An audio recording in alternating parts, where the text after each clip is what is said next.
But the super exciting thing to me, and what would make sense, is if they decide, hey, we're going to let some of these guys go, and we're going to use a lot of that money to keep our own guys, but we need to really bolster our offensive line. It would be the perfect year to do that, okay?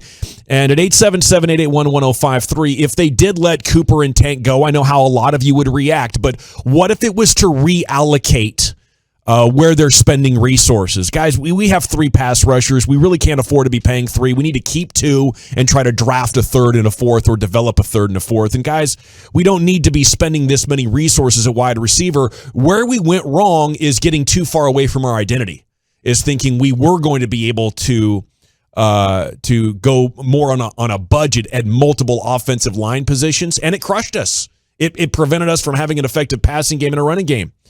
6 of the top 30 guys here on the Athletics top 75 free agents are interior offensive linemen. Connor Williams. Yeah, bring back Connor Williams. Did not spot Connor Williams on this list. Oh, really?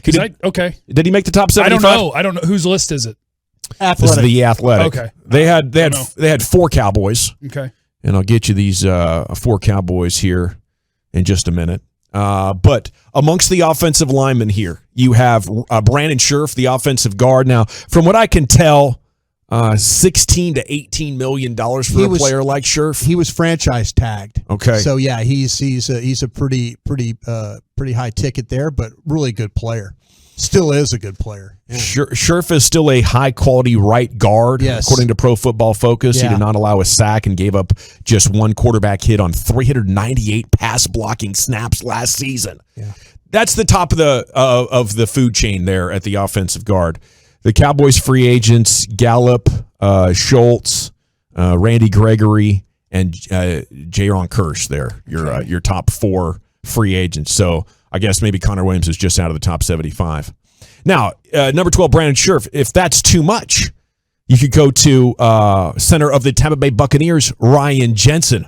Tough, mean, nasty guy. He got hurt in like the wild card round, and he was out for like 2 snaps and then jogged back on. It looked like it was career-ending. But I guess he just needed to stretch a little bit, and he popped back out there. Has not missed a game the past 5 seasons. Second team All-Pro for 21. About $12.5 million a year is sort of the top of the market there for center, which is a lot more than guard for some reason, but it is what it is. Number 3 on the list when it comes to interior offensive linemen, Austin Corbett. The Rams started 33 consecutive regular season games. The top of the guard market, 16. If Corbett gets paid like a top 15 guard, it would mean more around $9 million per year. He should have a strong market, but any one of these guys in a regular free agent class would be like, hey, look at me, I'm available. But with so many of them available, the supply and demand economics, maybe this could come down to a range that would make a lot of sense for the Cowboys. If you drafted one and signed one of these guys, you'd be in pretty dang good shape, if you ask me. And I wonder how many teams are kind of broke, like the Cowboys. The Rams are broke. Right. Yeah, I mean, I was thinking Corbett ain't going back to the Rams. But I mean, if you've got 6 or 7 good interior offensive linemen in a class, are there 6 or 7 teams that are going to have $10 to $15 million a year to spend on one of them? Watch my buddy down there in Jacksonville. Just load it up. Watch my buddy Doug Peterson in Jacksonville. He should sign 2 of them. That's why he's about to do this, because he realizes, when you start to talk about his, what he had in Philadelphia with the offensive line, stuff like that. He knows he has to protect that quarterback. I mean, he's totally on board. They should draft Evan Neal, number 1, and then they should sign Austin Corbett and Ryan Jensen and Brandon Scherff and go play football. They should. You're right that would be awesome. About half the league has $20 million or more. Yeah.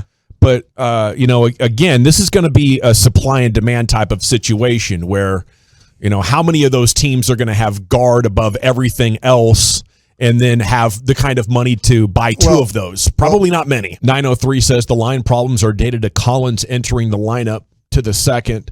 Yeah, a lot of stuff was coming together. That was around mid-season where defenses were playing Dak a lot different. You had the Dak calf injury come into play, and then when he came back, Collins was now in the starting lineup. And as Jeff will point out, all of his grades are significantly better than Terrence Steele. Yeah. So I think that's correlation, not causation, is what I'm looking for. One of your best offensive performances was week 1 with Collins playing right tackle. That was against Tampa Bay, and you didn't have Zach Martin in there. You had McGovern playing right guard. So, yeah, I mean, I don't think you could totally blame everything on Collins, but, man, I wish they would have put him at left guard to see how this thing would really look. Okay, but I was just halfway through the 6 interior offensive linemen inside the top 30. Now we're down under $10 million projected in annual salary. Laken Tomlinson, guard with the Niners, 30 years old, made the Pro Bowl for the first time this year. Yeah, pretty good. He's a big old boy. He is a big old boy. I remember him coming out of Duke. And, yeah, he is a guy, when you talk about run blocker, that guy gets in you, feet move, good base, all that stuff. Yeah. I mean, he can get it going. But, yeah, he's a stout guy. He is a really stout guy inside. Brian Allen, center with the Rams, missed 2020 with a knee, bounced back in 21, started 16 games at a high level, 26 years old. Be no surprise to find him with a strong market among center-needy teams. Yeah, that'll be interesting to see because you've named 2 Rams offensive linemen. They're going to be broke. Is it possible for them to go all in on the all-in and bring their guys back? Is there more they can move? I'm sure there is. We're going to have all league minimum guys in 2024, but we're going back to the Super Bowl. Bradley Bozeman is number 29, guard center for the Ravens, played left guard in 19 and 20, slid over to center in 21. Quality starter with extreme durability, 48 starts over the past 3 seasons. Then 58, Ben Jones, center from Tennessee. Yeah. He's 33 years old, quality starter for a long time, durability nearly unmatched, been active for 160 of a possible 161 games. We've talked about him before. We have. As possible guys to fix. Tough guy, really tough guy. And then just other names that I saw that had interested me, Jesse Bates, the Bengals safety, who's getting a lot of attention right now. Akeem Hicks, the Bears defensive lineman, 32 years old. They seem to like to try guys around this age that have fallen out of their prime earning years. And maybe that applies to Hicks. Maybe have a quad that's on the verge of rupturing at any moment. Sign him. And then Stefan Gilmore, who only played 60% of the snaps after being traded to Carolina. He's 32 years old.